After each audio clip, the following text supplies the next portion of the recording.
اعوذ باللہ من الشیطان اللعین الرجیم بسم اللہ الرحمن الرحیم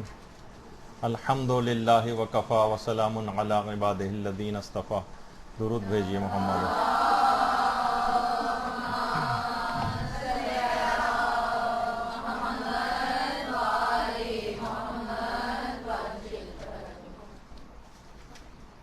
بہترین نماز کیسے پڑھیں، اس موضوع پر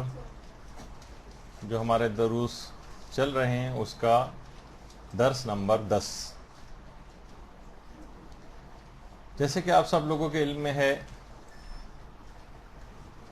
کہ ایام فاطمیہ چلنے کی وجہ سے درود بھیجیے محمد علیہ.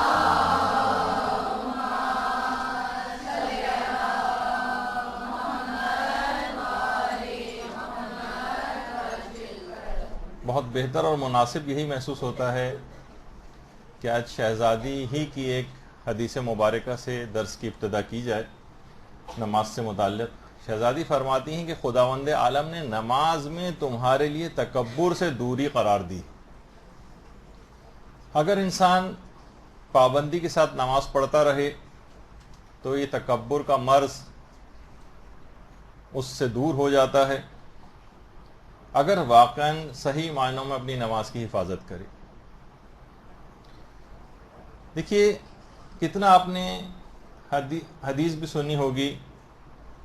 کہ الصلاۃ عماد الدین یا عمود الدین، نماز دین کا ستون ہے.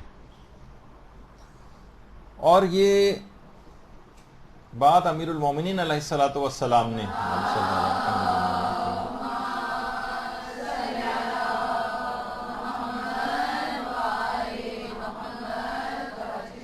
اس وقت بھی ارشاد فرمائی تھی کہ جب ابن ملجم نے تلوار کا وار کیا تھا اور ضربت لگی تھی، اور اس کے بعد پھر جب اصحاب جمع ہوئے تھے اور امیر المومنین نے کچھ وصیتیں کی تھیں تو امیر المومنین نے یہی وصیت میں فرمایا تھا کہ اللہ اللہ نماز کا خیال کرنا، کیونکہ نماز دین کا ستون ہے. دیکھیے خیمہ اگر آپ نے کبھی دیکھا ہو، اس میں ایک بیچ میں ایک عمود اور ستون جس کو کہا جاتا ہے یا پلر، وہ اگر کبھی ٹوٹ جائے تو اطراف کی اگر رسیاں مضبوط بھی ہیں، میخیں بہت مضبوط بھی ہیں، تب بھی اس سے کوئی فرق نہیں پڑتا ہے اور وہ پورا خیمہ ڈھہ جاتا ہے. اگر بیچ میں اس ستون کو، اس پلر کو اگر نکال دیا جائے تو میخوں سے یا رسیوں کے مضبوط ہونے سے کوئی فرق نہیں پڑتا اور وہ بالآخر گرنا ہی ہوتا ہے. اسی طرح سے اگر کسی نے اپنی نماز کو ضائع کر دیا تو خواہ وہ کتنے ہی مستحب اعمال کیوں نہ انجام دیتا رہے، اس کا کوئی اثر مرتب نہیں ہوگا اور بالآخر آخرت میں نقصان اٹھانے والوں میں سے ہوگا. کتنے آپ افراد ایسے دیکھتی ہیں معاشرے کے اندر کے جو کہ چیریٹی ورک بہت کرتے ہیں. آج کل آپ نے دیکھا کہ مثلا ہمارے تھر کے علاقے میں جو قحط وغیرہ آیا ہوا ہے، اس کے حوالے سے کتنے افراد انسانی ہمدردی کی وجہ سے وہاں پر جا رہے ہیں اور امداد وغیرہ بہم پہنچا رہے ہیں. ان میں کتنے افراد ایسے ہیں، آپ دیکھیں گی کتنی آرگنائزیشنز ایسی ہیں چیریٹی کی کہ جن کے ارکان نماز نہیں پڑھتے. وہ کہتے ہیں اصل تو چیز انسانیت وغیرہ کا درد ہونا چاہیے. یہ نہیں معلوم کہ آپ نے اگر ستون گرا دیا اور یہ میخیں اور رسیاں کتنی بھی خیمے کی مضبوط کی نہ ہوئیں، اس سے فرق نہیں پڑے گا، دین کی عمارت ہی گر جائے گی. اور یہی وجہ ہے کہ ہمارے چھٹے امام جعفر صادق علیہ الصلوۃ والسلام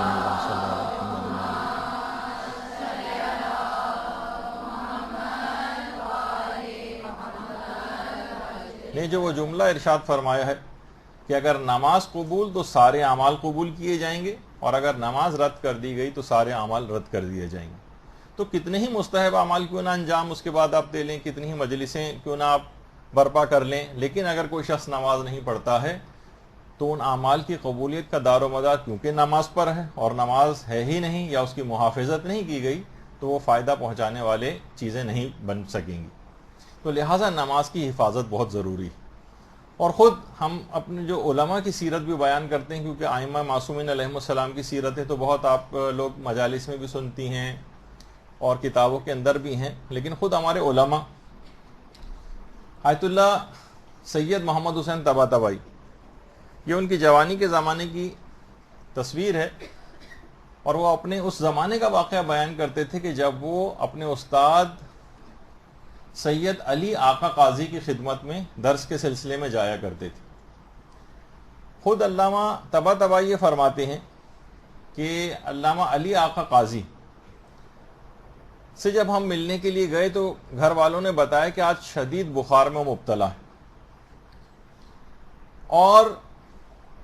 کبھی بیمار بھی ہوتے تھے اس کے علاوہ بھی۔ تو علامہ طباطبائی فرماتے ہیں کہ علامہ علی آقا قاضی جس وقت نماز پڑھنے کے لیے کھڑے ہوتے تھے تو خواہ کتنے ہی بیمار کیوں نہ ہوں، ایک انتہائی آرام اور طمانینت کا اظہار کرتے تھے، اور ایسا لگتا تھا کہ جیسے ہی اتنے شدید بیمار، بلکہ بیماری کوئی نہیں جس وقت نماز کے لیے کھڑے ہوتے تھے، اور پورے مستحبات کے ساتھ اس بیماری کے عالم میں بھی نماز کو انجام دیتے تھے۔ ایک ہماری حالت ہوتی ہے کہ ذرا سی نزلہ کھانسی بخار ہو جاتا ہے تو ہماری نمازوں میں دل نہیں لگتا ہے، معمولی سی بیماریاں ہو جاتی ہیں یا کبھی ہسپتال میں جانا پڑ جائے تو تقریباً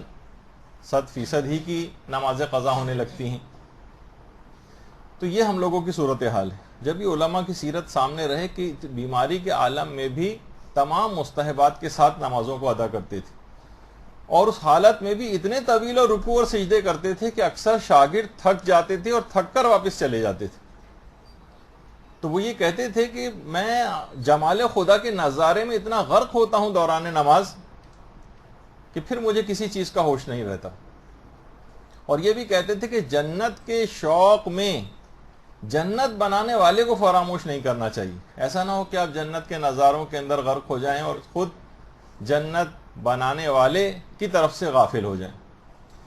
ایک دفعہ خود علامہ طباطبائی فرماتے ہیں کہ ان سے کہہ رہے تھے کہ 3 روز سے میں اس بات کو سوچ سوچ کر سخت پریشان ہوں کہ اگر جنت میں نماز کی پابندی نہ ہوئی تو میں وہاں جا کر کیا کروں گا۔ اور خود ان کے بیٹے سید محمد حسن قاضی طباطبائی وہ فرماتے تھے کہ جب بھی، ویسے تو آپ کبھی بھی بہت ہی سادہ لباس پہنتے تھے، جب بھی لباس پہنتے تھے بہت ہی سادہ، لیکن اپنے بہترین لباس کو اس وقت نکال کر پہنتے تھے واقعاً کہ جس وقت نماز پڑھنے کا موقع آتا تھا، بہترین لباس نکال کر پہنتے تھے، اور اول وقت میں نماز پڑھتے تھے، اور بہت خوشبو لگاتے تھے، اور امامہ نئے سرے سے بالکل اتار کر دوبارہ باندھتے تھے، بال کو سنوارتے تھے، اور پورے اہتمام کے ساتھ نمازیں پڑھتے تھے، اور پھر نمازوں میں مشغول اس طرح سے ہوتے تھے۔ اور خود کہتے تھے، جو کہ اصلاً ایک حدیث کا جملہ بھی ہے، کہ جس نے اپنی نماز کو محفوظ کر لیا اس نے تمام چیزوں کو محفوظ کر لیا۔ اور یہی وجہ ہے کہ پھر بالآخر ایسی شخصیت، نماز کا ایسا اہتمام، اس کے بعد یہ سعادت بھی ملی کہ نجف اشرف میں وادی السلام کا جو قبرستان ہے، اگر آپ نے وہاں کی زیارت کی ہو تو وہاں پر استاد آیت اللہ علی آقا قاضی کی قبر مبارک، اور وہاں پہ بورڈ بھی لگا ہوا ہے جہاں ان کی قبر ہے۔ درود بھیجیے محمد والے۔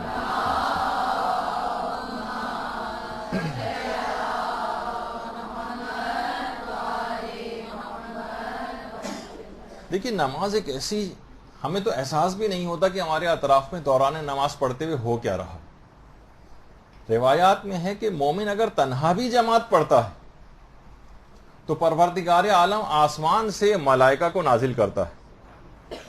اور حکم دیتا ہے کہ جاؤ اور جا کر اس مومن کی اقتدا کرو، اس کے پیچھے جا کر نماز پڑھو۔ فرشتوں کے جھنڈ اترتے ہیں اور اس کے پیچھے آ کر نماز پڑھتے ہیں،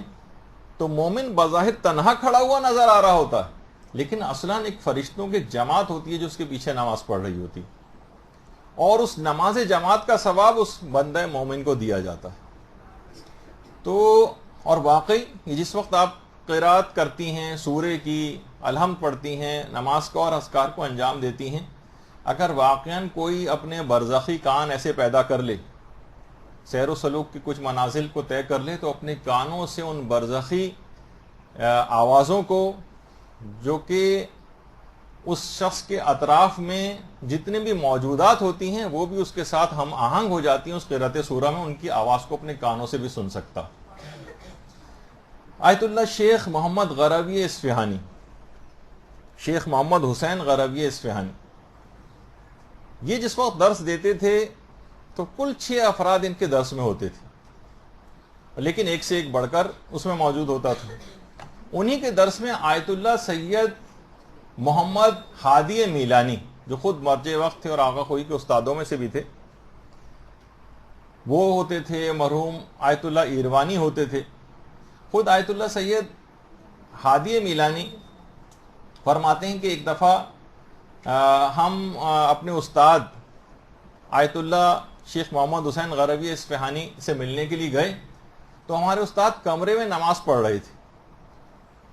کمرے میں آیت اللہ غروی اصفہانی نماز پڑھ رہے تھے۔ ہم وہاں اندر داخل ہوتے ہی دیکھیں آیت اللہ سید محمد ہادی میلانی فرما رہے ہیں، ہم حیران اور ششدر رہ گئے کہ کمرے کی در و دیوار سے اسی قرأت سورہ کی الگ سے کچھ آوازیں سنائی دے رہی تھیں۔ اللہم صلی علی محمد و علی محمد۔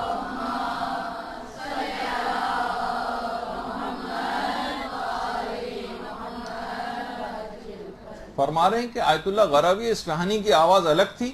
اور الگ سے جو در و دیوار سے جو ہم آہنگ ہو کر سورہ پڑھا جا رہا تھا، وہ موجودات اطراف کی چیزیں جو بے جان بظاہر آپ کو نظر آتی وہ بھی ساتھ میں ہم آہنگ ہو جاتی۔ وہ تو ہادی میلانی جیسے عرفا جن کے برزخی آنکھ کھلی ہوئی ہوتی ہے اور کانوں سے وہ چیز بہت سی ساری چیزیں سن سکتے ہیں، انہوں نے اس کو محسوس کر لیا کہ کہتے ہیں ہم حیران اور ششدر کھڑے ہو کر ان آوازوں کو سن رہے تھے۔ تو اب دیکھیے اصل میں ان تمام چیزوں کے لیے ضروری ہے کہ انسان احکامات شریعت کا پابند ہو، اور خود نماز کا بھی یہ فلسفہ یہی ہے۔ نماز آپ کو اس بات کا پابند بناتی ہے کہ آپ احکامات پروردگار کے اوپر عمل پیرا ہوں اور اس کی شرائط کے پابند ہوں۔ اگر کوئی شخص خود نماز کی جتنی شرطیں پائی جاتی ہیں، مسائل فقہ اس کے ہیں، ان کا اگر پابند ہو جائے تو یہ عام زندگی میں بھی اس کو مسائل شریعہ کا پابند بنا دیتی ہیں۔ جیسے کہا جاتا ہے نا جناب کہ جس طرح سے مقدمات نماز ہوتی ہیں، وضو کرنا ہوتا ہے، جسم اور لباس کو پاک کرنا ہوتا ہے، جگہ کو دیکھنا ہوتا ہے، اس کے اندر خود ایک اخلاقیات چھپی ہوئی، اس میں خود آپ کی ایک تربیت ہے۔ لوگ سوچتے ہیں کہ شاید یہ مسائل فقہ وغیرہ غیر ضروری، اس میں ہمیں پیچیدگیوں میں ڈالا جاتا ہے کہ جناب وضو کا پانی ایسا ہو اور مباح ہو اور نماز کی جگہ بھی مباح ہو اور غصبی نہ ہو۔ تو دیکھیے اب یہ سب چیزیں کیا آپ کو سکھائی جاتی ہیں کہ مباح ہونے کے معنی ہیں، غصبی نہ ہونے کے معنی یہ ہیں کہ اب آپ کسی کا حق نہ ماریں۔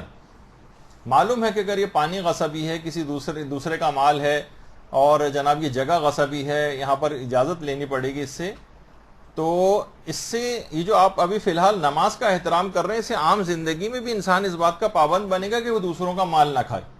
مثلا کپڑے پاک ہوں اس کے، جسم اس کا پاک ہو، جگہ جس جگہ وہ نماز پڑھ رہا ہے پاک ہو، تاکہ یہ عام زندگی میں بھی نجاستوں سے اپنے آپ کو بچائے، پاکیزگی کا درس اس کو ملے۔ اب عام حالات میں بھی کوئی شخص جس وقت حالت نماز میں نہیں ہے، اس وقت بھی اپنے آپ کو پاک کرنے کی فکر میں رہے گا، کوشش کرے گا کہ نجاست مجھ سے برطرف ہو جائے۔ تو لہٰذا اب یہ کسی پر ظلم نہیں کرے گا، یہ کسی کی کوئی چیز غصب نہیں کرے گا، یہ سود خوری کی نجاست کو اپنے گھر میں نہیں لے کر آئے گا، یہ مال حرام کی نجاست کو اپنے گھر میں نہیں لے کر آئے گا، یہ شراب سے بھی اپنے آپ کو بچائے گا، اسے پتہ ہے کہ نجاستوں سے اپنے آپ کو بچانا ہوتا ہے۔ تو نماز کا پیغام جس کا بھی وقت نہیں، اگر اس کو کھولیں اس کے تمام احکامات کو، تو معلوم ہوگا کہ اس کے اندر خود ایک بہت بڑی اخلاقیات اور ایک انسان کی ایک تربیت چھپی ہوئی۔ نماز آپ کو وہ دیکھیے وقت کا کتنا پابند بنا دیتی ہے۔ اگر آپ اول وقت میں نماز پڑھیں، آپ کو نظم و ضبط آپ کو کتنا سکھاتی، آپ کی ایک تربیت کرتی ہے، آپ کو بار بار 3 یا 5 اوقات کے اندر اگر آپ مستحبات کو اول وقت کے اندر انجام دینے کے عادی ہیں، تو ہر چند گھنٹوں کے بعد آپ کو بار بار کی یاد دہانی ہوتی کہ دیکھو تم خدا کے بندے ہو، تم آزاد نہیں، تمہیں احکامات پروردگار کی پابندی کرنا۔ نماز آپ کو بہت ہی زیادہ پرسکون بھی بناتی، آپ کے اعصاب کو پرسکون کرتی۔ آج انسان کتنا ہر طرف ٹینشنز کا شکار ہے اور پریشانیوں کا شکار ہے، اور کتنے امراض ایسے ہیں، ہر دوسرا نوجوان بھی اینزائٹی اور گھبراہٹ کا شکار ہو رہا ہے۔ نماز آپ کے اعصاب کو پرسکون کرتی، خصوصاً جس وقت آپ حالت سجدہ میں ہوتی ہیں، آپ خود دیکھیں کہ آپ کے اندر کتنی سکون والی کیفیت آ جاتی۔ تو آج یہ پوری جو دنیا ہے ہماری، یہ فزیکل ایکسرسائز پہ بھی کتنا زیادہ زور دیتی، اور میڈیکل سائنس پہ ہر وقت آپ کو ٹی وی چینلز بھی یہ بات بتاتے ہیں کہ جناب ہر وقت یعنی ایکسرسائز کی بڑی اہمیت ہے، ورزش ہونی چاہیے۔ تو اگر کوئی شخص کوئی مومن اپنے تمام واجبات کو نوافل کے ساتھ بھی ادا کرتا ہے اور روزانہ کی 51 رکعت اس طرح سے نماز پڑھ لیتا ہے مستحبات کے ساتھ، تو اب آپ خود سوچیں کہ کتنی زبردست ایکسرسائز اس کی روزانہ ہو رہی ہے. کتنی دفعہ سوچیں 51 رکعت ہے تو 51 دفعہ اتنا اٹھنا بیٹھنا اور تمام یہ جتنی بھی اس کے اندر آپ کو موومنٹس دوران نماز نظر آتی ہیں، تو کتنی ایکسرسائز اس کی ہو رہی ہے. کتنے افراد ایسے ہیں کہ جو سب سے لیزی ترین سست ترین آدمی ہو، جسے کاؤچ پوٹیٹو وغیرہ کہا جاتا ہے، جو بیٹھا مثلا صرف کھاتا پیتا ہی رہتا ہو، وہ بھی اگر نماز کا پابند ہو جاتا ہے تو اتنی ایکسرسائز اس کو لامحالہ جبرن کرنا پڑتی جو اس کے فائدے کے لیے. اور لوگ آج کل آپ کو پتا ہے کہ بہرحال ورزشوں سے بھاگ بھی کتنا رہے ہیں. وہ ملتا ہے نا کسی جگہ ایک کافی تندرست خاتون تھیں، ڈاکٹر کے پاس گئیں کہ وزن کم کرنا چاہتی ہوں، کیا کروں؟ ڈاکٹر صاحب نے کہا ایسا کیجیے آپ کھیل کھیلا کریں گے. کہا ڈاکٹر صاحب کھیل تو میں اتنے عرصے سے کھیل رہی ہوں، آج تک میرا وزن کم نہیں ہوا. ڈاکٹر نے کہا ایسا کون سا کھیل رہی تھی؟ کہنے لگے چیل اڑی کوا اڑا کھیلتی ہوں مثلا. اب ایک انگلی کے ذرا سے اشارے سے تو اتنا وزن کم نہیں ہو سکتا. تو پوری نماز جو ہے آپ کی وہ اتنی زیادہ اس کے اندر ایکسرسائز ہے، پورے جسم کی، ایک انگلی کی نہیں خالی، پورے جسم کی اتنی ایکسرسائز ہے کہ بہرحال جسمانی اعتبار سے بھی بہت زیادہ فائدہ ہے اس کا. خاص طور پہ وہ نوجوان کہ جو کہ بہت زیادہ شرمیلے ہوتے ہیں، ان کے متعلق بھی علماء یہ بیان فرماتے ہیں کہ اگر ان کو نماز جماعت کا عادی بنا دیا جائے، کیونکہ دیکھیے بہت زیادہ شرمیلا پن ہونا خاص طور پہ لڑکوں کے اندر، یہ بہت ساری چیزوں کے اندر ان کو مشکلات میں گرفتار کرتا ہے جب وہ پریکٹیکل لائف میں آتے ہیں. تو والدین دیکھیں گے کہ غیر ضروری طور پر نفسیاتی طور پر مریض نہ بن جائے، کچھ نہ ہو جائے، اس کو آہستہ آہستہ نماز جماعت کی طرف دھکیلیں. جب لوگوں سے ملے گا، گھومے پھرے گا اور جائے گا یہ مساجد کے اندر، تو خود بخود یہ اپنے اس چیز کو اوور کم کر لے گا. خواتین کے یہاں پر اتنے مواقع نہیں ہیں، ورنہ خواتین کے لیے بھی بہرحال یہ ہے کہ ان کے لیے بھی نماز جماعت کا حکم ہے، کیونکہ جو باتیں مردوں کے لیے ہیں اس لحاظ سے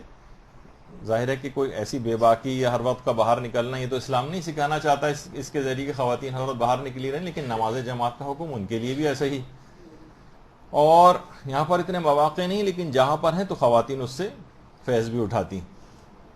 تو بہرحال خود اعتمادی اس سے انسان کے اندر پیدا ہوتی.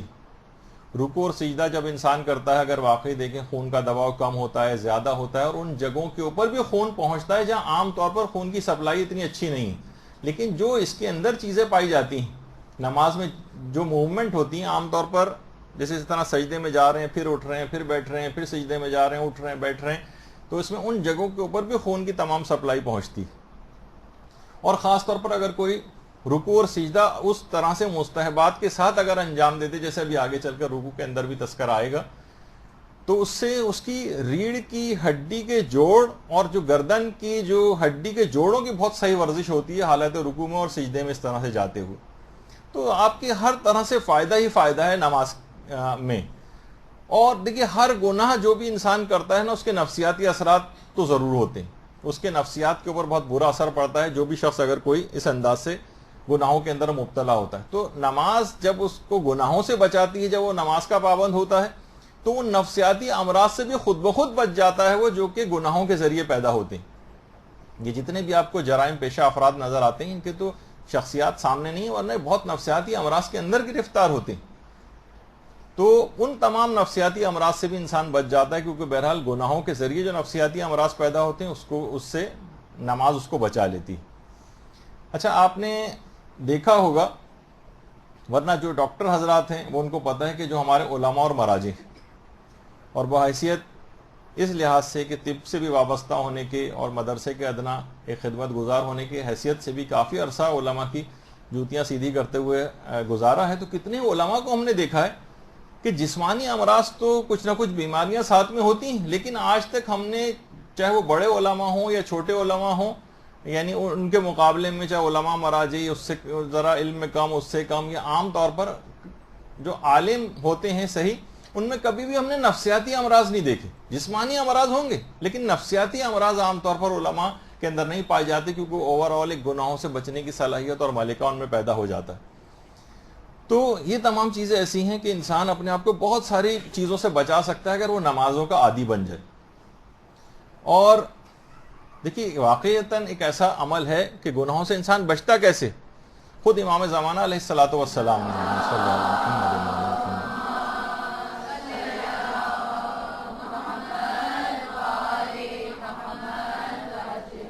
باقاعدہ بحار الانوار کی جو تیسری جلد ہے اس میں امام زمانہ علیہ السلام کی ایک توقیع مبارک ہے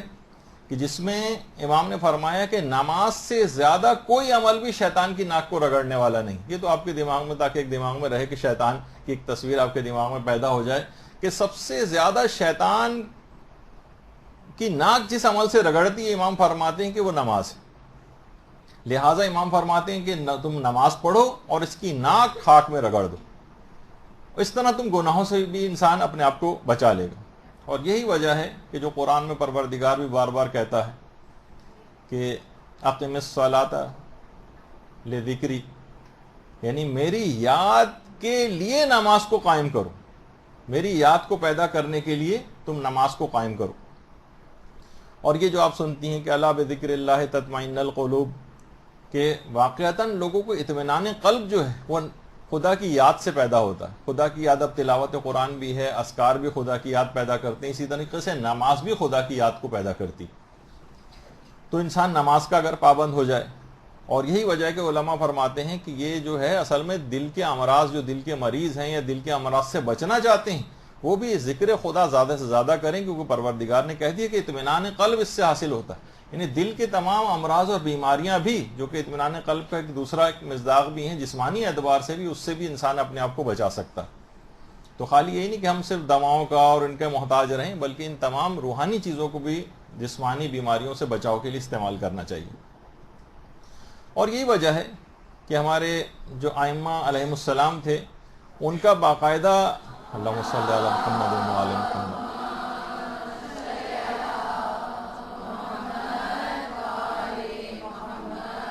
کہ جب بھی کسی مشکل میں گرفتار ہوتے تھے نمازیں پڑھنا شروع کر دیتے تھے،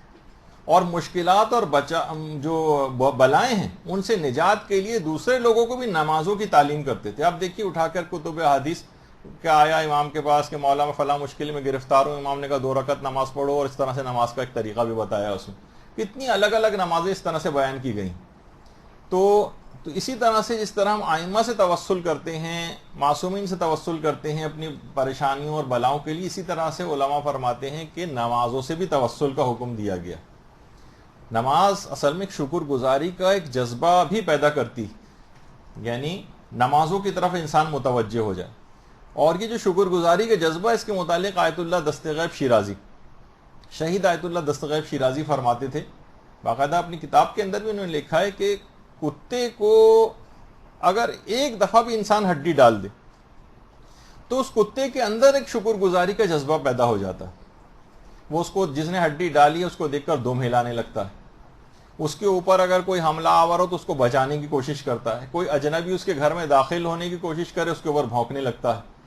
تو کیا انسان شکر گزاری میں کتے سے بھی کمتر ہے؟ سوچئے آپ کہ اتنی نعمتیں اس پروردگار نے دی ہیں، اس کے سامنے سر کو نہیں جھکاتا ہے. آپ سے بہتر تو یعنی وہ فرماتے ہیں کہ ایسے افراد کے جو نماز نہیں پڑھتے یا جو نماز کو چھوڑتے ہیں، ان سے یقیناً ایک کتا بہتر ہے. اور جو قرآن کی آیت بھی ہے، اولئک کالانعام بل ہم اضل، واقعتاً یعنی جانوروں سے بھی بدتر ہو گئے ہیں افراد کہ جو کہ نمازوں کو نہیں پڑھتے. اور یہی وجہ ہے کہ آیت اللہ دستغیب شیرازی کی جو کتاب عالم برزخ ہے، برزخ کے نام سے، اس کے اندر بھی انہوں نے ایک روایت لکھی، کہا کہ زمین 3 موقعوں پر نالہ و فریاد بلند کرتی، یعنی 3 موقعوں پہ چیختی چلاتی غم سے. ان میں ایک موقع اس وقت ہوتا ہے جب کوئی مظلوم، کسی مظلوم کا خون ناحق زمین پہ گرتا ہے، جیسے کہ آج کل تو مسلسل خون ناحق گر رہا ہے. اس وقت زمین نالہ و فریاد بلند کرتی. دوسرا مقام انہوں نے لکھا کہ جس وقت زانی غسل کرتا ہے، اس کے جسم کا پانی زمین پہ گرتا ہے، اس وقت وہ نالہ و فریاد بلند کرتی ہے. اور تیسرا وہ موقع کہ جب انسان نماز فجر کے بعد سوتا رہے اور 2 رکعت، فقط 2 رکعت نماز فجر کے لیے بھی نہ اٹھے، اس وقت زمین نالہ و فریاد بلند کرتی، چیختی ہے، چلاتی. دیکھیں علماء نے ایک چیز اور بھی لکھی ہے کہ جو زمین ہے نا، یہ بھی ماں کی طرح سے، کہا جاتا ہے نا کہ مومن خواہ نیک ہو یا بدکار، اس کو فشار ہوتا ہے، لیکن مومن کی جو فشار کی کیفیت یہ بتائی گئی ہے کہ دیکھیے متقی بھی اگر اس کے اندر آتا ہے اور اس کو بھی فشار اگر ہوتا ہے، تو فشار کے معنی ہے دبانا. تو زمین کی مثال ماں سے دی گئی کہ جس طریقے سے ایک ماں جب کوئی مدتوں بچھڑا ہوا بچہ اس سے آ کر ملتا ہے تو اس کو خوشی سے جس طرح سے بھینچ کے گلے لگاتی، بس اسی طرح کا فشار ایک مومن اور متقی کو ہوتا ہے. تو انسان اسی مٹی سے پیدا ہوا ہے، یہ مٹی اس کی ماں کی طرح سے. اب ماں جو ہے وہ جو گریا و بکا کی آواز بلند کر رہی ہے وہ اس گناہوں کے باعث ہے کہ ارے یہ نماز فجر کے لیے شخص سو رہا ہے میرا بیٹا، اور یہ نماز فجر جو ہے اپنی قضا کر رہا ہے، اور کہ کتنا بڑا اپنا نقصان کرنے جا رہا ہے. وہ نالہ و فریاد اور بکا بلند کرتی، جیسے کوئی بچہ سارا سال جو ہے وہ محنت کرے، امتحان کی تیاری کرے اور پھر سوتا رہ جائے اور امتحان دینے کے لیے نہ جائے. تو ماں کیسے پریشان ہوگی، کیسے چیخے گی، چلائے گی کہ اس کا یہ سال ضائع ہو رہا ہے، ارے یہ سو کر اپنے سال کو کیسا، اپنے آپ کا کتنا بڑا نقصان کر رہا ہے. وہ چیخے گی، چلائے گی. بالکل اسی طریقے سے وہ زمین بھی نالہ و فریاد بلند کرتی ہے کہ ارے یہ نماز فجر کے بعد سو رہا ہے، یہ کتنا بڑا اپنا نقصان کرنے جا رہا ہے. وہ نالہ و فریاد کی آوازیں بلند کرتی. وہ تو وہی جیسے ابھی میں نے کہا کہ اگر واقعی ہمارے برزخی آنکھیں اور کان جو ہے کھل جائیں تو ہم ان چیخوں کی آوازوں کو اپنی آنکھوں سے سن سکتے ہیں. تو بہرحال یہ جو نماز ہے، یہ نماز مومن اور ملک الموت کے درمیان شفیع بھی بن جاتی. پھر ملک الموت اس نماز کی سفارش کی وجہ سے بہت آرام سے اس کی روح کو قبض کرتا. قبر میں بھی یہ نماز ساتھ ساتھ جاتی اور قبر میں بھی جا کر مومن کا ہمدم اور مونس بن جاتی. اچھا، دنیا کے اندر بھی اگر دیکھیں،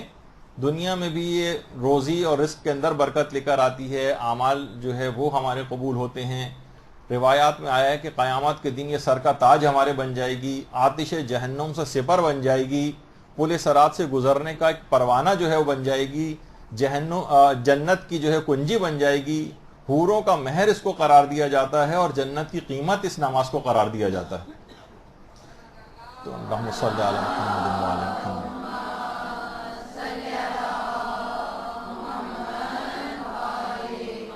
یعنی واقعتاً ایک ایسی چیز ہے نماز کہ اب جو اس کا آپ کا ساتھ ہو گیا تو یہ پھر اس کے بعد جنت تک آپ کے ساتھ ساتھ جائے گی، اور ان تمام برزخی جو زندگی ہوگی اور عذابوں والا کوئی سلسلہ خدا نخواستہ آنے والا ہوگا تو ان سب کو یہ برطرف کروائے گی. اس کو اپنے ابھی سے اس کو اپنا ایک ایسا ساتھی اور دوست قرار دے دیں، اس سے ایک ایسی انسیت پیدا ہو جائے، پھر آپ دیکھیں گے ہر جگہ یہ مجسم ہو کر آپ کا ساتھ دے گی. اور یہی اسی کی وجہ سے کہا جاتا ہے روایتوں میں بھی کہ نماز کو میزان کہا گیا. اسی کی بنیاد پر اعمال تولے جائیں گے، قبول کیے جائیں گے، اسی کی بنیاد پر رد کیے جائیں گے. تو نماز کو اسی بنیاد کی وجہ سے اس کو میزان بھی کہا گیا. افسوس ہے کہ انسان اس نماز کو ضائع کرتا رہے، اور جو پڑھنے والے بھی ہیں، جو اس کو پڑھ بھی رہے ہیں، وہ اس طرح سے سرسری طور پر پڑھتے ہیں جیسے کوئی بہت بڑا بوجھ ہے جو ہمارے سر پر لاد دیا گیا ہو اور اس کو اتار کر پھینکنا ہو. اچھا، اب آ جائیے اپنی اس گفتگو سے جو پچھلی بار شروع ہوئی تھی اس سے متصل کر دیتے ہیں اس کو. ایک تو پچھلی بار ایک مسئلہ لحاظ سے غلط بیان ہو گیا تھا، اس کی ایک اصلاح ہو جائے کہ فرادہ نماز میں بھی سورہ الحمد کو ختم کرنے کے بعد خود آقا سیستانی کا بھی یہ نظریہ ہے کہ الحمدللہ رب العالمین کہنا مستحب. یعنی ابھی آپ نے پوری سورہ الحمد ختم کی تو خواہ جماعت کی نماز ہو خواہ فرادہ ہو، الحمدللہ رب العالمین کہنا یہ مستحب. یہ اس کی اصلاح کر لیجئے گا جو پچھلی مرتبہ کے لحاظ سے ایک بات ہوئی تھی. اچھا، اب ایک باتیں اور تھیں کہ ہم نے پچھلی کلاسز کے اندر سورہ الحمد ختم کی تھی، اس کے بعد سورہ توحید کی کچھ باتیں بیان ہو رہی تھیں لیکن وقت کی کمی کی وجہ سے رہ گئیں. تو تھوڑا سا دیر رک کے صرف 2-3 منٹ سورہ توحید کی کچھ باتوں کو مکمل کر دیا جائے. دیکھیے، نمازوں میں کہا پچھلی بار بھی بیان ہوا تھا کہ سورہ توحید کی اتنی زیادہ فضیلت ہے، اور فضیلت یوں ہم بیان کر رہے ہیں تاکہ آپ کو اندازہ تو ہو کہ جب ہم نماز میں سورہ توحید پڑھ رہے ہیں اس کا فائدہ کیا ہے، یہ کتنا عظیم سورہ ہے.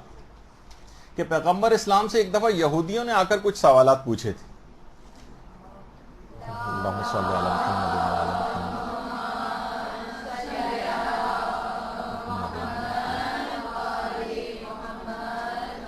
تو دیکھیے، پیغمبر اسلام ایک لفظ بھی خود سے نہیں کہتے تھے. پیغمبر نے 3 دن تک انتظار کیا، اور اس دوران اس 3 دن کے انتظار کے بعد پھر پروردگار عالم نے سورہ توحید کو نازل کیا. اور اس سے بھی دیکھیے ایک پیغام یہ نکلا کہ شرعی اور دینی باتیں جو ہیں جان بوجھ کر یا من گھڑت طور پر بیان نہیں کر دینی چاہیے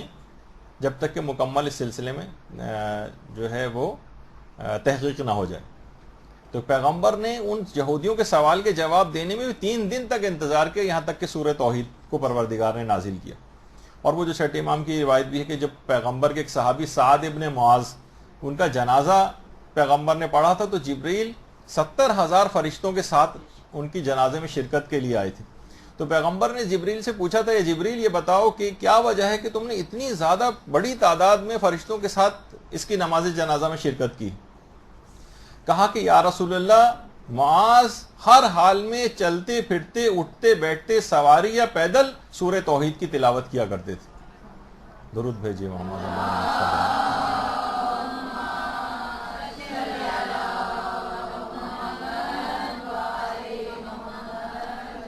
اور اتنا اہم ترین یہ سورہ ہے واقعتاً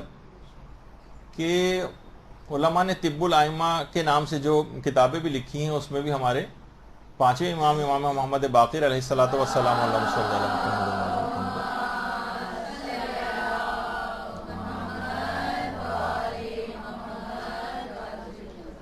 وہ فرماتے ہیں کہ جیسے دانت کا درد اگر کسی کو ہو، یعنی ایک تو ہم دیکھیں نماز کے اندر بھی جو آپ پڑھ رہی ہیں اور عام زندگی میں بھی سورہ توحید، دانت کا اگر کسی کو شدید درد ہے تو درد کی جگہ پر ہاتھ رکھ کر اگر کوئی شخص، امام فرماتے ہیں، ایک دفعہ سورہ الحمد، ایک دفعہ سورہ اخلاص اور سورہ نمل کی آیت نمبر 88 یہ اگر پڑھے گا تو فوراً دانت کے درد میں آرام آ جائے گا. حمد، سورہ توحید اور سورہ نمل کی آیت نمبر 88. بچوں کو بھی یاد کرانا چاہیے. عام طور پر دانت کا درد گھر میں رہتا ہے، ڈینٹسٹ کے پاس ایسے موقع پہ اٹھتا ہے کہ جانا پاسبل نہیں ہوتا ہے. اور یہی علماء فرماتے ہیں یہی والا طریقہ اگر کسی کی آنکھ میں درد ہو تو اس کے لیے بھی یہی ہے، درد والی جگہ کے اوپر ہاتھ رکھے اور حمد اور سورہ توحید پڑھے اور اس کے بعد سورہ نمل کی آیت نمبر 88 کی تلاوت کرے. تو آنکھ کے درد کے لیے بھی بہت مجرب ہے، فوری آرام آ جاتا ہے اس سے. دیکھیے بہت ساری چیزیں ایسی مرتب یہاں پر نہیں ہوتی ہیں، ورنہ لوگ جو پریکٹس کرتے ہیں واقعی حیران ہوتے ہیں کہ جو ہم نے سنا تھا وہ بالکل ایسے ہی اس کو پایا ہے. اسی طرح سے اگر کسی کو بہت شدید بخار ہو،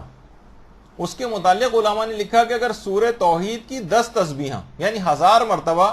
اگر کوئی شخص سورہ توحید کی تلاوت کر لے اور اس کے بعد پروردگار کو حضرت زہرا کے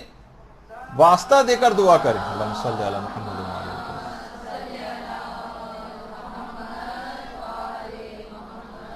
یعنی شدید اور تیز اگر بخار ہو اور 1000 مرتبہ سورہ اخلاص پڑھ کر، اور بہت سارے مل کر بھی لوگ اس کام کو انجام دے سکتے ہیں، اس کے لواحقین میں سے ایک تسبیح میں پڑھوں گا، ایک تسبیح اس طرح 10 افراد، اور اس کے بعد پروردگار کو حضرت زہرا کے حق کی قسم دے کر، اس کے اندر علماء نے لکھا ہے، یا ان کا واسطہ دے کر اگر دعا کرے تو لازمی اسی وقت بخار اتر جائے گا. اور اسی طرح سے سورہ اخلاص کے لیے کہ سفر پہ اگر کوئی شخص جا رہا ہے تو 11 مرتبہ اگر اس کو پڑھ کر نکلیں تو مکمل امنیت کے ساتھ سفر گزرے گا. آیت اللہ عبد الکریم کشمیری جو عملیات کے آیت اللہ گزرے ہیں وہ فرماتے ہیں، یعنی عرفا میں سے تھے، کہ اس کا ہمیشہ پڑھنا سورہ اخلاص کا یہ آپ کے یقین میں بہت اضافہ کر دیتا ہے، اور جیسے جیسے یقین بڑھتا جائے گا ویسے ویسے گناہوں سے دوری بڑھتی جائے گی، ویسے ویسے سیر و سلوک کے منازل طے ہوں گی. اور ہمارے 5ویں امام یہ بات بیان فرماتے ہیں، اللہم صلی علی محمد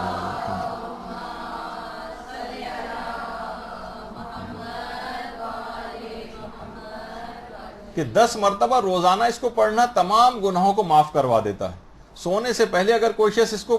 پڑھے تو چھٹے امام فرماتے ہیں کہ 50 سال کے گناہوں کو معاف کر دیتا ہے. اصول کافی ہے، 50 سال کے گناہ معاف ہو جاتے ہیں فقط ایک دفعہ تلاوت کرنے سے سونے سے پہلے. اور سونے سے پہلے اگر سورہ اخلاص پڑھ لے تو 50 فرشتے پروردگار بھیجتا ہے جو اس کی حفاظت کے اوپر مامور ہو جاتے ہیں. اور امیر المومنین نے تو یہاں تک ارشاد فرمایا ہے کہ گھر میں جس وقت انسان داخل ہو اس وقت اگر سورہ توحید کی تلاوت کرتے ہوئے داخل ہوگا تو فقر و فاقہ دور ہو جائے گا. یعنی آپ اندر سورہ توحید پڑھتے ہوئے داخل ہوں گی اور دوسرے دروازے سے یا اسی وقت جو ہے فقر و فاقہ گھر سے رخصت ہو جائے گا. اور اس کی بار بار تلاوت آپ کی اہم زندگی، جو آپ کی زندگی ہے اس میں جتنی بھی اس طرح کی چیزیں ہیں جو بہت امپورٹنٹ آپ کے لیے ہوتی ہیں، اور خود ہماری اپنی زندگی کہا جاتا ہے کہ اگر کوئی شخص ایک دفعہ اس کی تلاوت کر لے تو اس کی اپنی زندگی کے اندر برکت آ جاتی ہے. 2 بار تلاوت کر لے تو اپنی زندگی پلس اس کے خاندان والوں کی زندگی میں برکت آ جاتی ہے. اور اگر روزانہ 3 مرتبہ تلاوت کر لے تو اپنے خاندان حتیٰ کہ پڑوسیوں تک کی زندگی میں برکت اس سے آ جاتی سورہ توحید کو پڑھنے سے. اللہم صلی علی محمد و آل محمد.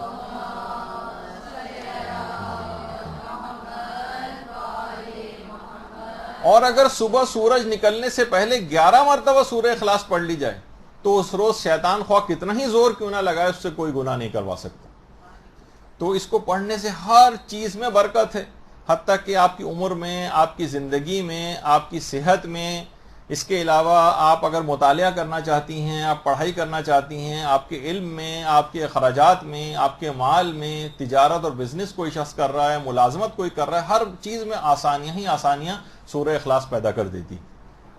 البتہ اس کو صحیح طور پر پڑھنا ہے اور اس کو صحیح قرأت کے ساتھ اس کو پڑھنا ہے. اور جیسے اس کے اندر بہت ساری چیز میں جب پچھلی کلاسز ہوئی تھی جس میں سورہ توحید کی کچھ تلفظ کی غلطیاں بھی بتائی تھیں، تو اس میں ایک چیز یہ بھی آئی تھی کہ جو غلطی تو نہیں تھی بلکہ یہ کہ کئی طریقوں سے اس کو پڑھا جا سکتا ہے، خاص طور پہ جو اس کی آخری آیت ہے وَلَمْ يَكُنْ لَهُ كُفُوًا أَحَدٌ. تو کفوًا، کفؤً، کفوًا، کفؤً ہر طرح سے اس کو پڑھا جا سکتا ہے. اب آپ کے سامنے ہم ایک کلپ آپ کو دکھاتے ہیں، اس کو آپ بہت بغور، خاص طور پر اس کی آخری آیت، ورنہ اس کے اندر اپنی اور اس کو کتنے طریقوں سے پڑھا جا سکتا ہے. ایک دفعہ اور پہلے بھی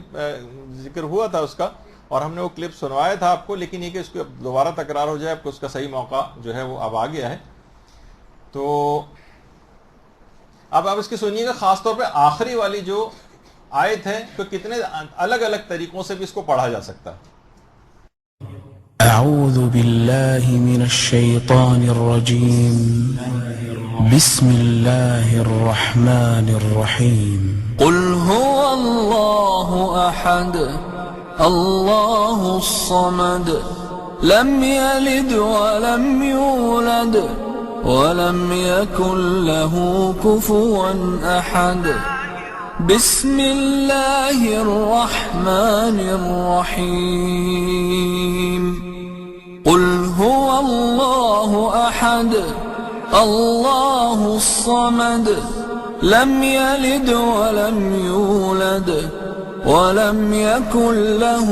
كفوا أحد بسم الله الرحمن الرحيم قل هو الله أحد الله الصمد لم يلد ولم يولد ولم يكن له كفوا أحد بسم الله الرحمن الرحيم قل هو الله أحد الله الصمد لم يلد ولم يولد ولم يكن له كفوا أحد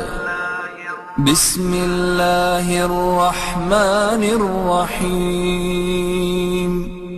قل هو الله أحد الله الصمد لم يلد ولم يولد ولم يكن له كفوا أحد بسم الله الرحمن الرحيم قل هو الله أحد الله الصمد لم يلد ولم يولد ولم يكن له كفوا أحد بسم الله الرحمن الرحيم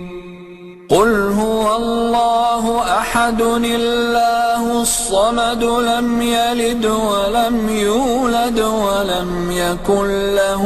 كفوا أحد بسم الله الرحمن الرحيم قل هو الله أحد الله الصمد لم يلد ولم يولد ولم يكن له كفوا أحد بسم الله الرحمن الرحيم قل هو الله أحد الله الصمد لم يلد ولم يولد ولم يكن له كفوا أحد بسم الله الرحمن الرحيم قل هو الله أحد الله الصمد لم يلد ولم يولد ولم يكن له كفوا أحد.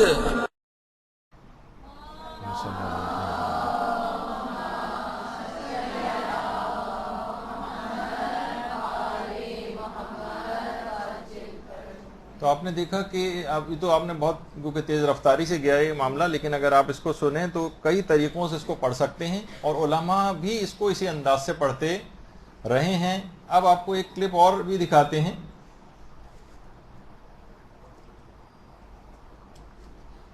کہ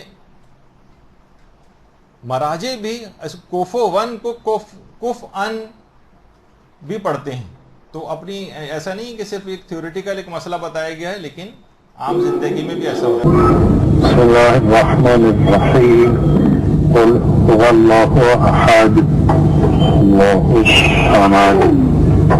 لم یلد ولم یولد ولم یکن له کفوا احد كذلك. بسم اللہ الرحمن الرحیم قل هو اللہ احد اللہ الصمد لم یلد ولم یولد ولم یکن له کفوا احد. اچھا، اب الحمد پڑھ لی ہم نے، سورہ قل هو اللہ احد پڑھ لی. اب اس سے پہلے کہ رکوع کے اندر جائیں تو تیسری اور چوتھی رکعت میں کیونکہ یا تو سورہ الحمد پڑھی جاتی ہے یا پھر زیادہ بہتر ہے کہ تسبیحات اربع یہ پڑھی جائیں. اب تھوڑا سا تسبیحات اربع، سبحان اللہ والحمد للہ ولا الہ الا اللہ واللہ اکبر، یہ خود اتنا ایک عظیم کلمہ اور جملہ ہے کہ واقعتاً اب تک آپ سرسری طور پر اگر پڑھتے رہی ہوں تو اب آپ کو اندازہ ہوگا کہ کتنا عظیم کلمہ آپ اپنی زبان سے سرسری طور پر نکال رہی تھیں. کہا جاتا ہے کہ روایات میں کی جو 4 تسبیحات ہیں، سبحان اللہ ہے ایک، والحمد للہ ہے پھر ولا الہ الا اللہ واللہ اکبر، جب اسے تسبیحات اربع یعنی 4 تسبیحات کہا جاتا ہے. انہی 4 تسبیحات پر خانہ کعبہ کی دیواریں استوار ہیں، اور اللہم صلی علی محمد.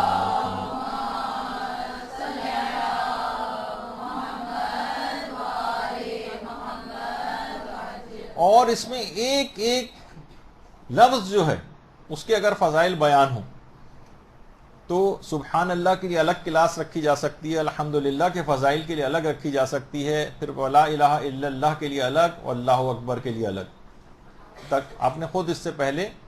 جب ہماری تکبیرۃ الاحرام کی گفتگو ہوئی تھی تو پوری ایک نشست کے اندر اللہ اکبر کے فضائل اس کے اندر بیان ہوئے تھے. تو اتنی، اور سوچیں کہ یہ 4 تسبیحاں مل کر آپ تیسری اور چوتھی رکعت کے اندر پڑھتی ہیں تو کتنا اس کے فضائل ہوں گے کہ ان 4 تسبیحوں کو جمع کر کے پھر اس کو جو ہے اس انداز سے پڑھا جاتا ہے تیسری اور چوتھی رکعت میں. تو تسبیحات اربع جو ہیں کتنی مرتبہ پڑھنی چاہیے؟ تو اس میں یہ ہے کہ ایک دفعہ پڑھنی تو واجب ہے تیسری اور چوتھی رکعت میں، کہ ایک دفعہ کم سے کم اس کو پڑھیں. یہ احتیاط کے مطابق اگر ایک دفعہ پڑھیں تو یہ واجب ہے، اور احتیاط کے مطابق یہ ہے کہ کم سے کم 3 مرتبہ تسبیحات اربع پڑھی جائیں. 2 دفعہ بھی پڑھ سکتے ہیں لیکن 3 دفعہ پڑھنا زیادہ احتیاط سے قریب ہے. اچھا، اب تسبیحات اربع کو کتنی آواز میں پڑھنا چاہیے؟ کیونکہ لوگ عام طور پر یہ مسکنسیپشن ہے اور سمجھتے ہیں کہ جو جہری نماز ہے کیونکہ وہ بلند آواز سے پڑھی جاتی ہے تو تسبیحات اربع کو بھی شاید بلند آواز سے پڑھنا چاہیے. نہیں، تیسری اور چوتھی رکعت میں جو تسبیحات اربع جو پڑھی جا رہی ہیں اس کو ہمیشہ آہستہ آواز میں پڑھنا ضروری ہے. اس کو بلند آواز سے نہیں پڑھ سکتے، خواہ وہ نماز جہری نمازی کیوں نہ ہو. یعنی فجر، مغرب، عشاء کی جو 2 رکعت ہوتی ہیں وہ تو بلند آوازی سے پڑھی جائیں گی، لیکن جب مغرب کی تیسری یا 4 رکعتی نماز کی تیسری اور چوتھی رکعت پڑھیں گے تو تسبیحات اربع کو ہمیشہ آہستہ آواز میں پڑھا جائے گا. خواہ اگر الحمد پڑھ رہے ہیں تو اسے بھی آہستہ آوازی میں پڑھا جائے گا. لیکن اگر تسبیحات اربع کو کوئی شخص 4 مرتبہ پڑھ لے تب بھی کوئی حرج نہیں ہے. تسبیحات اربع کو 4 دفعہ بھی پڑھا جا سکتا ہے اور اس سے نماز پہ فرق نہیں پڑتا. کیا تسبیحات اربع سے پہلے بسم اللہ پڑھی جائے؟ یہ لوگوں کے بہت دماغ میں سوال اٹھتا ہے. تو دیکھیے اسلام میں الگ سے کوئی حکم نہیں ہے کہ تسبیحات اربع سے پہلے آپ بسم اللہ پڑھیں، بلکہ بسم اللہ کے بغیر ہی اس کو پڑھنا چاہیے. لیکن اگر کوئی شخص بسم اللہ پڑھ کر تسبیحات اربع پڑھتا ہے تو اس سے بھی نماز باطل نہیں ہوتی ہے، نماز پر فرق نہیں پڑتا ہے. البتہ بہتر یہی ہے کہ بسم اللہ کے بغیر پڑھی جائے کیونکہ اس کا حکم نہیں دیا گیا. اور اگر کوئی شخص پڑھ بھی رہا ہے بسم اللہ تو ایک ذکر مطلق کی نیت سے پڑھے اور یعنی خصوصیت کی نیت نہ کرے کہ اللہ نے حکم دیا ہے کہ اس سے پہلے بسم اللہ پڑھی جائے. اچھا، اگر کوئی شخص تسبیحات اربع پڑھنا بھول جائے، بعض اوقات یہ ہوتا ہے نا کہ خیال میں اپنے کھڑے ہوئے تیسری اور چوتھی رکعت میں اور دماغ ادھر ادھر بھٹک گیا اور رکوع کے اندر چلے گئے، تسبیحات اربع پڑھنا کوئی بھول جائے تو آغا سیستانی بھی فرماتے ہیں کہ احتیاط مستحب یہ کہ 2 سجدے سہو بجا لائے.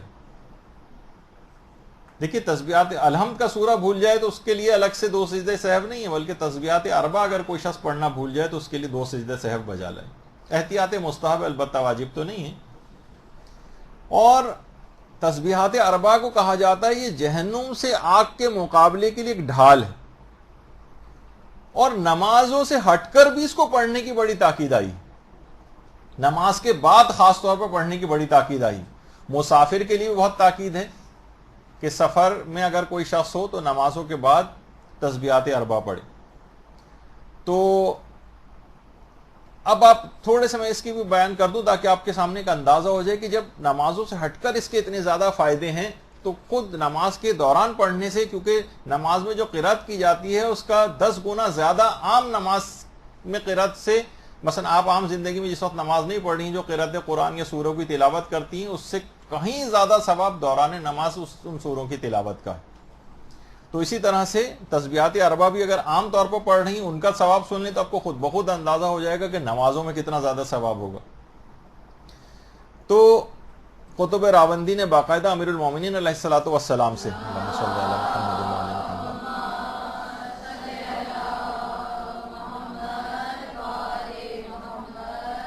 ایک صحابی تھے برا بن عازب،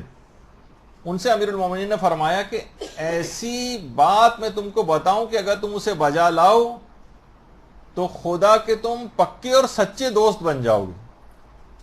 خدا کے پکے اور سچے دوست. اس نے کہا جی جی ضرور مولا بیان فرمائیے. امام نے فرمایا کہ ہر نماز کے بعد 10 مرتبہ تسبیحات اربع پڑھا کرو، اور اگر تم نے ایسا کیا تو دنیا سے تمہاری 1000 بلائیں دور ہوں گی، دنیا کی 1000 بلائیں.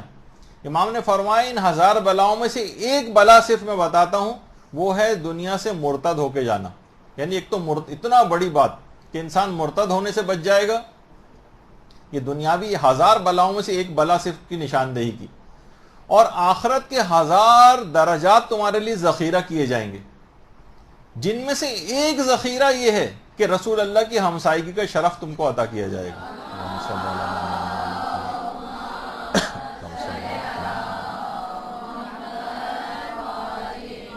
واجب نمازوں کے بعد ہر نماز کے بعد صرف 10 مرتبہ تسبیحات اربع پڑھنا، یہ آپ دیکھ لیجئے، یعنی 1000 دنیاوی بلاؤں سے نجات جن سے ایک مرتد ہونا ہے، اور 1000 آخرت کے درجات تک رسائی جس میں سے ایک درجہ پیغمبر اسلام کی ہمسائیگی کا شرف. اچھا، پھر اس کے بعد اگر کوئی شخص 30 مرتبہ نماز کے بعد اسے کہے تو ہمارے چھٹے امام جعفر صادق علیہ السلام فرماتے ہیں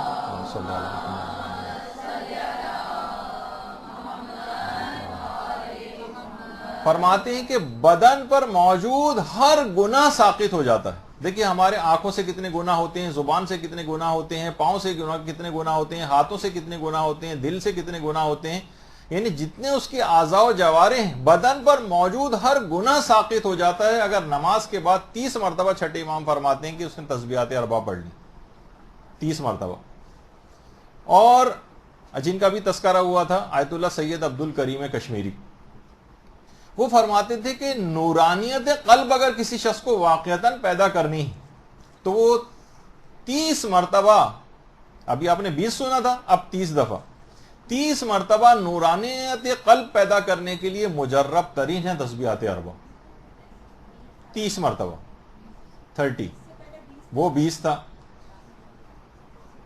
اچھا, پھر اس کے بعد شیخ توسی نے بھی اپنی اسناد سے امام صادق سے ایک روایت نقل کی ہے کہ پیغمبر اسلام نے ایک دفعہ اپنے اصحاب سے پوچھا اور کہا کہ اگر تم اپنے مال و اسباب اور چیزوں کو ایک دوسرے کے اوپر رکھتے چلے جاؤ تو کیا آسمان تک پہنچ سکو گے؟ لوگوں نے کہا نہیں یا رسول اللہ, یہ تو ممکن ہی نہیں, ہم کتنی چیزوں کو ایک دوسرے کے اوپر رکھتے چلے ہیں, آسمان تک تو نہیں جا سکتے.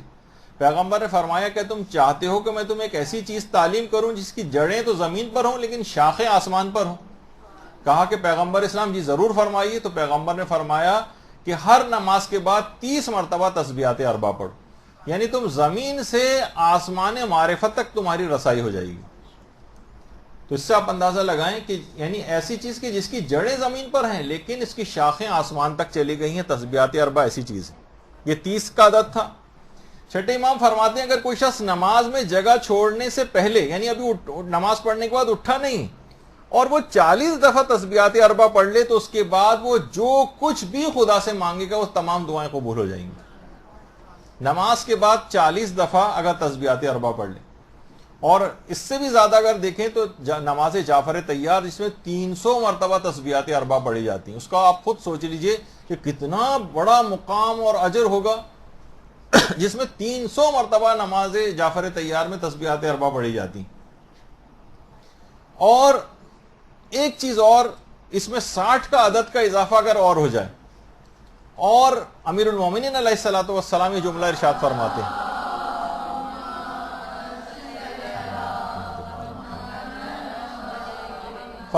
کہ اگر 360 مرتبہ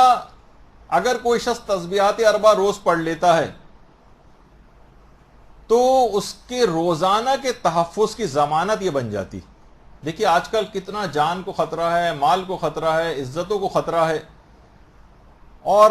خواتین کو اگر دیکھیں تو کتنا اپنا اوقات کو ضائع کرتی ہیں. مرد تو چلیں پھر بھی مختلف کاموں کے اندر اور روزگار کے سلسلے میں مصروف رہتے ہیں, تو زیادہ تر جن کے پاس اتنا ٹائم ہے خواتین ایسی محفلیں گھر میں منعقد کریں, تمام مومنین کے لیے بیٹھ کر 360 دفعہ روزانہ, یا لوگ آپس میں ڈیوائیڈ بھی کر سکتے ہیں کہ یہ ہم سب کی جان و مال و عزت و آبرو کی حفاظت کے لیے پڑھ رہے ہیں. ان چیزوں کو گھروں کے اندر رائج ہونا چاہیے. یعنی عام طور پر خواتین کو بھی وہ باتیں زیادہ سمجھ میں آنے لگیں, کہا جائے کہ جناب آپ کو, اور اس کی ضرورت بھی پیش آ جاتی ہے کبھی, لیکن ہر دفعہ تو ضرورت نہیں ہوتی اس کی کہ ہر وقت وہ سوچیں گے نہیں ہمیں تمام مظاہروں کے اندر ہی شریک ہونا ہے ہمیشہ, یعنی تمام تر صورتحال کے اندر نہیں. ایسی صورتحال ہوتی کبھی آپ کا کہیں جانا باہر پاسبل نہیں ہوتا, تو گھروں میں ان تمام چیزوں سے بھی استفادہ کریں. یعنی جو علماء کی ہدایات اس سلسلے میں ہوتی ہیں ان پر الگ عمل کریں, لیکن جب یہ نہیں ہو رہا ہے تو ان چیزوں کو کیوں چھوڑ رکھا ہے اپنے گھروں سے, ان میں دوبارہ اس کو رائج ہونا چاہیے. تو روزانہ 360 مرتبہ تسبیحات اربع کی تلاوت, یعنی اس دن کی گارنٹی, ضمانت کہتے ہیں گارنٹی ہونے کو, گارنٹی امام لے رہے ہیں کہ اس دن کی تمام روزانہ کے تحفظ کی ضمانت ہو جائیں گی تسبیحات اربع.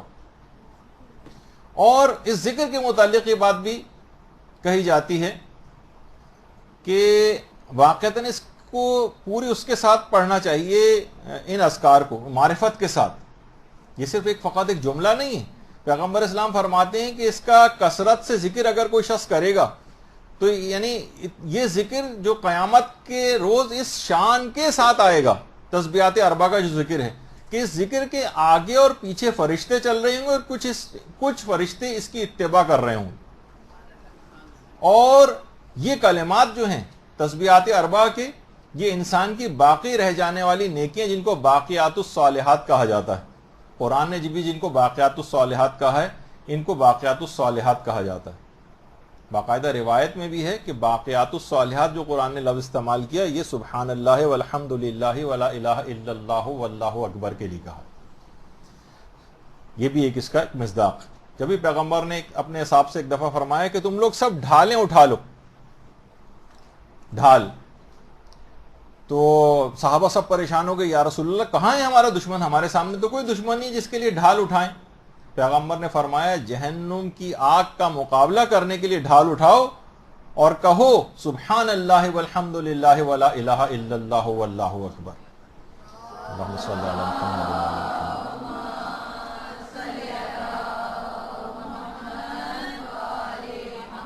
اور یہ جملے ایسے ہیں واقعتاً کہ انسان, روایات میں آئے کہ دیوار کے نیچے دب کر مرنے سے محفوظ ہوگا, یعنی زلزلوں وغیرہ میں اس طرح دب کے مر جاتے ہیں, غرق ہونے سے محفوظ رہے گا, سیلاب, طوفان, سونامی اور کیا کیا کی چیزیں آ جاتی ہیں, کنویں میں گر کر مرنے سے محفوظ ہوگا, درندوں کے چیرنے پھاڑنے سے محفوظ ہوگا, انسانی شکلوں میں جو درندے آج کل پھر رہے ہیں ان سے بھی انشاءاللہ محفوظ ہوگا, اور بری موت سے انسان محفوظ ہوگا, اور انسان پر نازل ہونے والی جتنی بھی ناگوار بلائیں اور آسمانی حادثات ہیں ان سے بھی انسان محفوظ ہو جاتا ہے ان تسبیحات اربع کو. تو آپ نے دیکھا کہ عام زندگی میں جب پڑھنے سے اتنا فائدہ ہے تو ایک اصول اور قاعدہ اور کلیہ یہ ہے کہ نماز میں ان اذکار کو کرنے کا ثواب بے تحاشا اور بڑھ جاتا ہے عمومی زندگی سے بھی. تو آپ سوچیں کہ تسبیحات اربع یہ جو ابھی تک تو آپ نے سنا کہ ایک دفعہ واجب تھا, لیکن 3 دفعہ پڑھنا, اور 3 سے زائد دفعہ بھی پڑھا جا سکتا ہے, 5 دفعہ بھی پڑھا جا سکتا ہے, 7 دفعہ بھی پڑھا جا سکتا ہے. بہتر ہے کہ طاق عدد میں پڑھا جائے اس کو. تو نماز میں زیادہ سے زیادہ بھی پڑھنے کی آپ کو اجازت ہے. تو اگر یہ نماز میں اس انداز سے پڑھی جائے پوری معرفت کے ساتھ تو نماز آپ کی بہترین نماز انشاءاللہ قرار پائے گی. اور پیغمبر نے ایک جملہ اور ارشاد فرمایا کہ 5 چیزیں ایسی ہیں جو نامہ اعمال کو بے انتہا وزنی کر دیتی ہیں.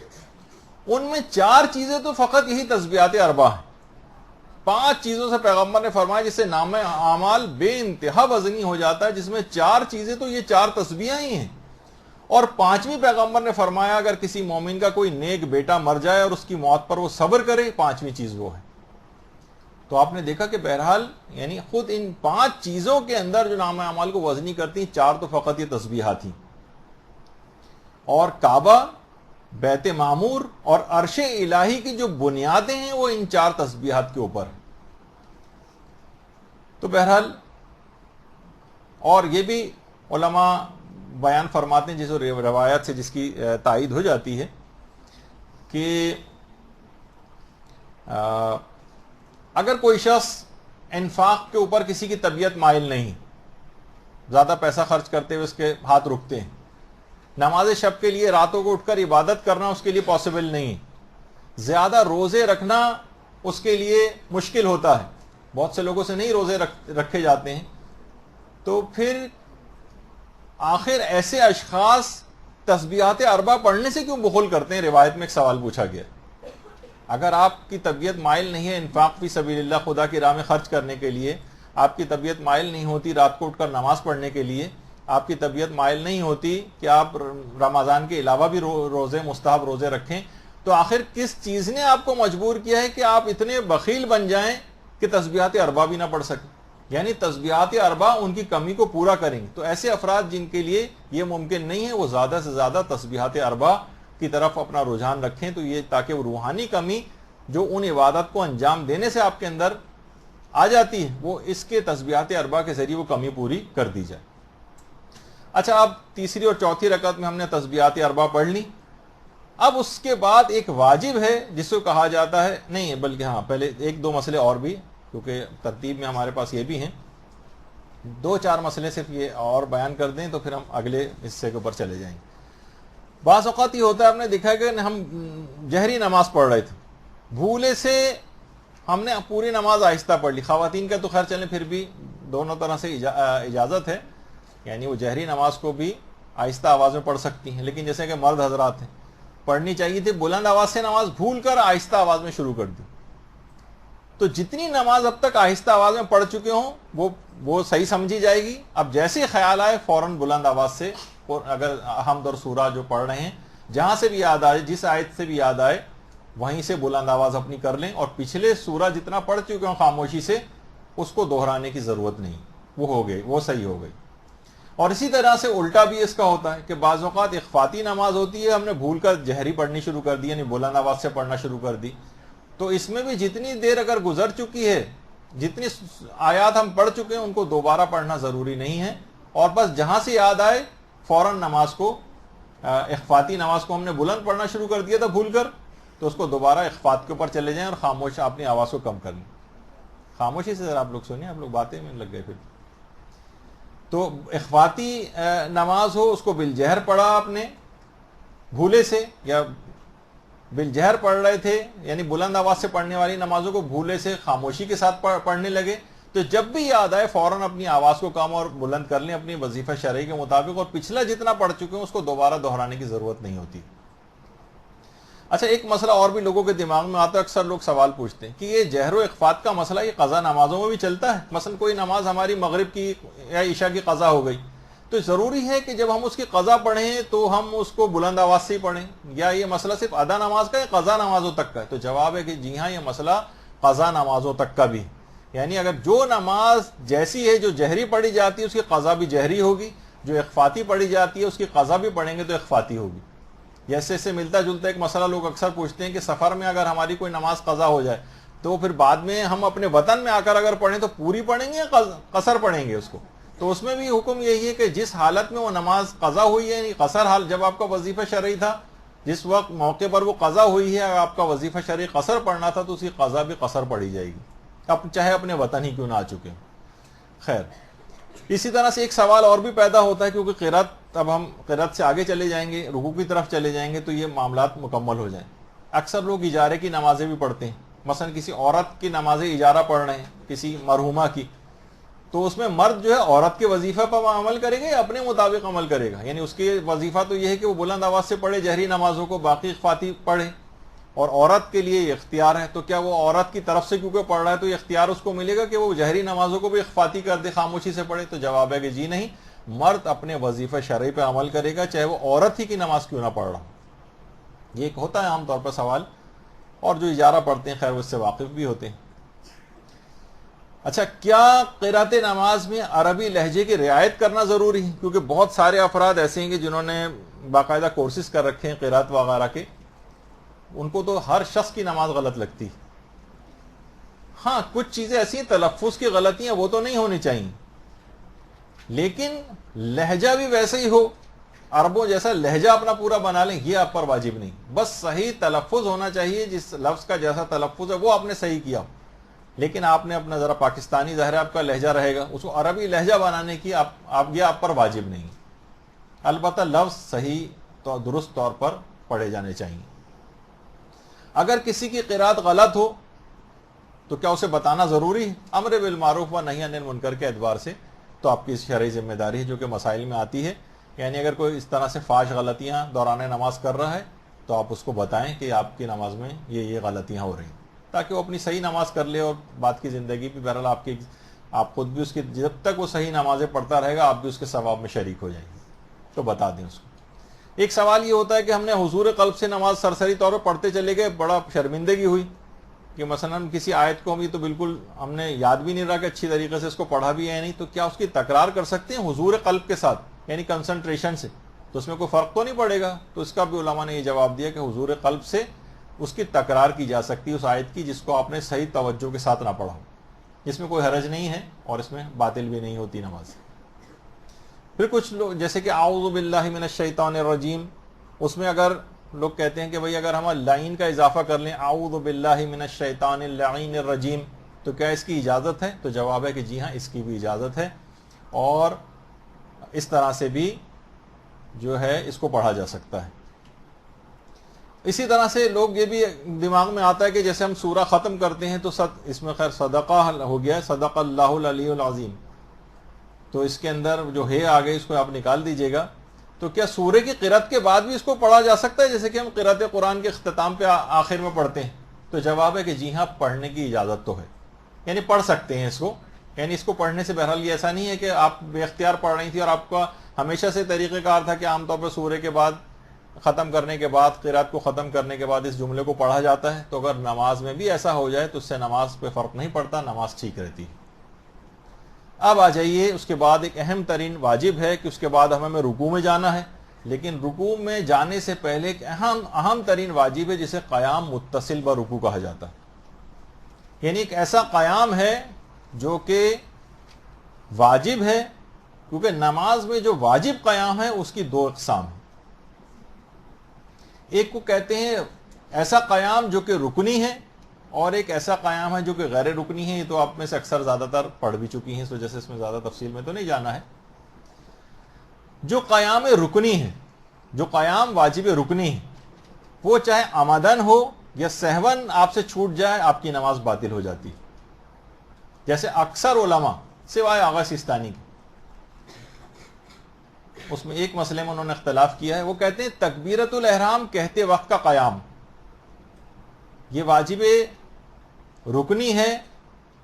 اکثر علماء ایک چیز کا اس میں اضافہ ہو، جیسے اگر اس کو جان بوجھ کر اگر ترک کر دیں، تکبیرۃ الاحرام کے وقت قیام میں نہیں تھے، تو اگر جان بوجھ کے چاہے بھولے سے نماز باطل ہو جاتی، سوائے آغا سیستانی کے جو کہتے ہیں اگر بھولے سے ایسا ہو جائے،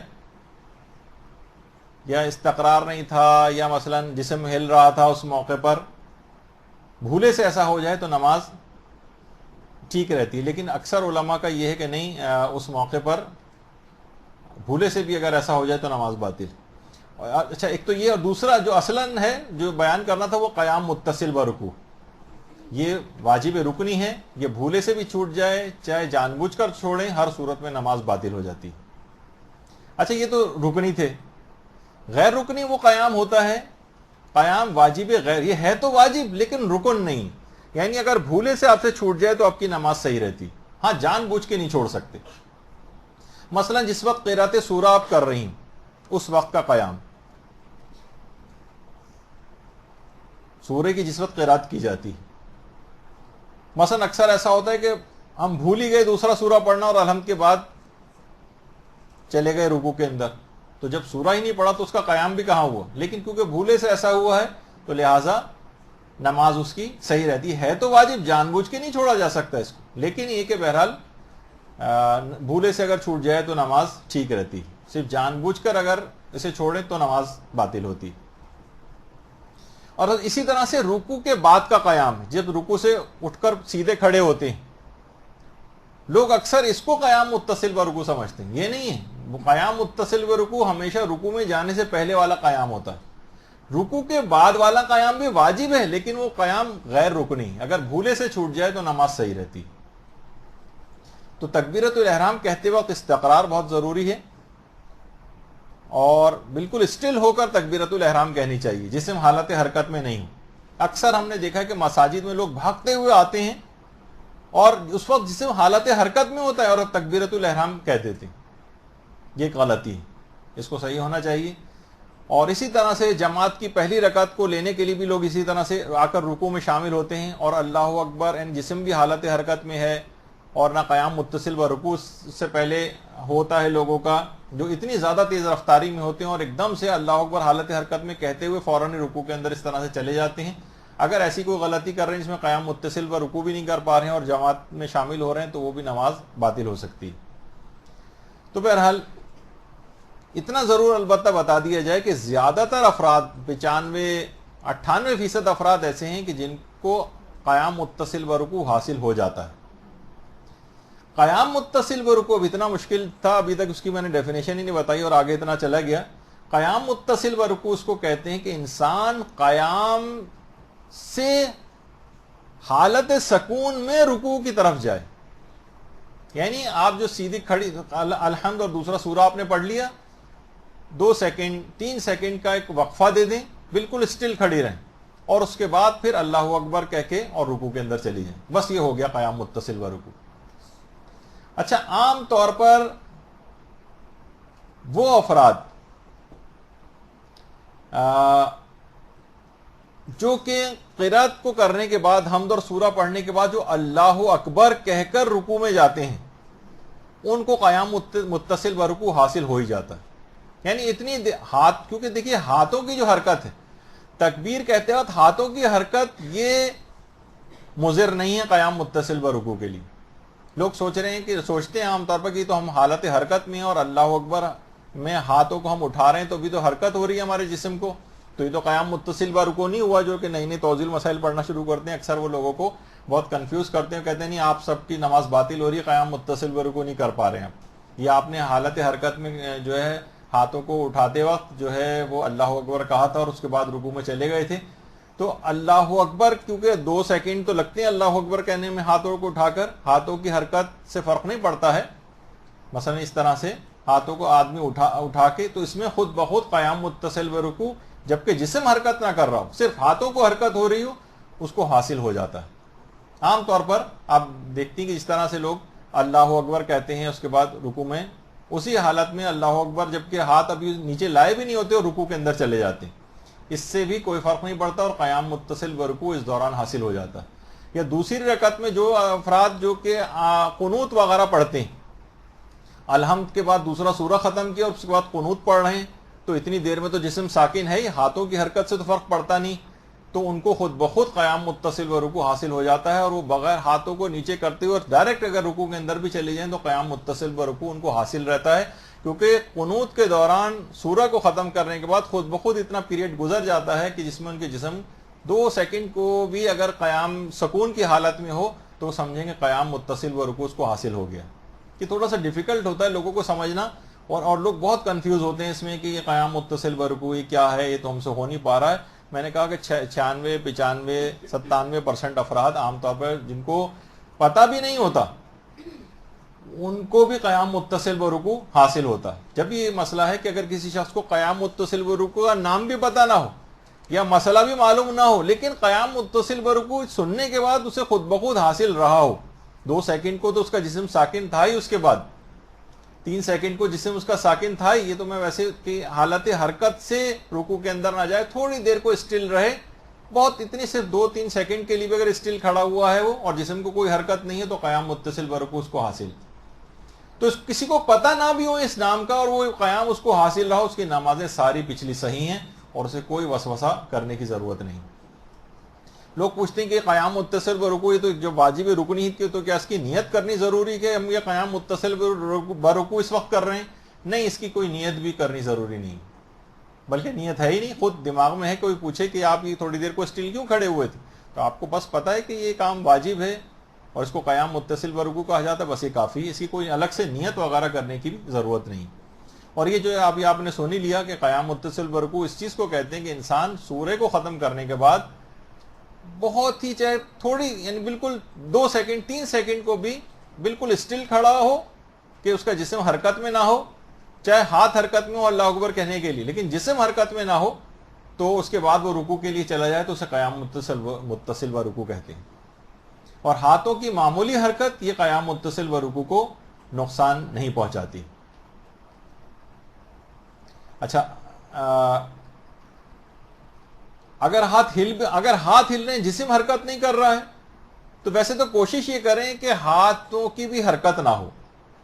یعنی بالکل اسٹل کھڑے ہوں, ہاتھوں کی بھی حرکت نہ ہو, زیادہ اچھا اور بہتر سمجھا گیا ہے. اور اس کے بعد پھر آپ رکوع میں چلی جائیں تو آپ کو قیام متصل برکوع حاصل ہو جائے گی.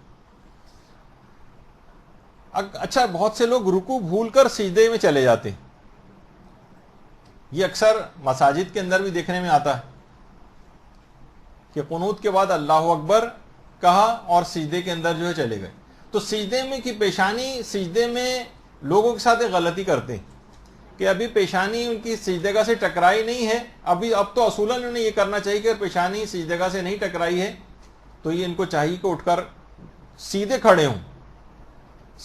ہوں اور اس کے بعد پھر رکوع میں جائیں. لوگ کیا کرتے ہیں کہ ارے ہم رکوع کرنا بھول گئے, تو سجدے میں جاتے جاتے ایک دم سے خیال آیا, اٹھے اور پورا سیدھا کھڑے ہوئے بغیر ڈائریکٹ رکوع میں چلے گئے. اس سے ان کو قیام متصل برکوع حاصل نہیں ہوتا اور نماز باطل ہو جاتی. یعنی قیام متصل برکوع کے معنی سیدھا کھڑے ہونا, یہ نہیں کر سکتے کہ ہم رکوع کرنا بھول گئے تھے اور ایک دم سے سجدے میں چلے گئے. یعنی سجدے میں جانا نہیں چاہیے, کیونکہ سجدے میں چلے گئے تو اس کا مطلب یہ ہے کہ آپ کا رکوع رہ گیا, تو نماز تو ایک رکن کے رہنے کی وجہ سے ویسے ہی باطل ہو جائے گی. لیکن ابھی پیشانی ٹکرائی نہیں ہے آپ کی, تو اپنے آپ کو روک لیں اور پہلے سیدھے کھڑے ہوں, پھر رکوع کریں اور اس کے بعد پھر سجدے کی طرف جائیں. تو اچھا, اب اس کے بعد اب ہم آ گئے, قیام متصل برکوع ہمیں حاصل ہو گیا اور اب ہم رکوع کرنے کے لیے آ گئے. رکوع کے لیے تو آ گئے لیکن ٹائم ختم ہو گیا. اور آج مجھے رکوع ختم کرنا تھا، لیکن کچھ ایسے فضائل والی چیزیں بھی بیچ میں آ گئیں، تو اب کیونکہ اس کے بعد دوسرا ایک اور لیکچر جو ہے وہ بھی بہت امپورٹنٹ ہے ہونے کے لیے، تو بہرحال اس کو اس وقت یہاں پر روک دیتے ہیں، اور انشاءاللہ کوشش کریں گے کہ اگلی دفعہ اتنا زیادہ وقت نہ لگے اور براہ راست ہم رکوع کے مسائل کے اوپر چلے جائیں. تو لیکن اس میں بھی کوئی ایسی گفتگو ایسا نہیں ہے کہ بالکل ضائع ہو گئی، بلکہ بہت سی اہم چیزیں ایسی کہ خاص طور پر تسبیحات اربع جس کو بالکل سرسری طور پر پڑھا جاتا ہے اور کچھ سمجھا ہی نہیں جاتا، وہ آپ کے سامنے ان کے فضائل وغیرہ بھی آ گئے. تو انشاءاللہ اگلی گفتگو ہماری رکوع کے مسائل کے اوپر، اور رکوع کمپلیٹ کرنے کے بعد سجدے کا بھی اچھا خاصا مسئلے کو ہم آگے بڑھا لیں گے اگلی نشست میں. وصلی اللہ علی محمد وآلہ الطیبین الطاہرین.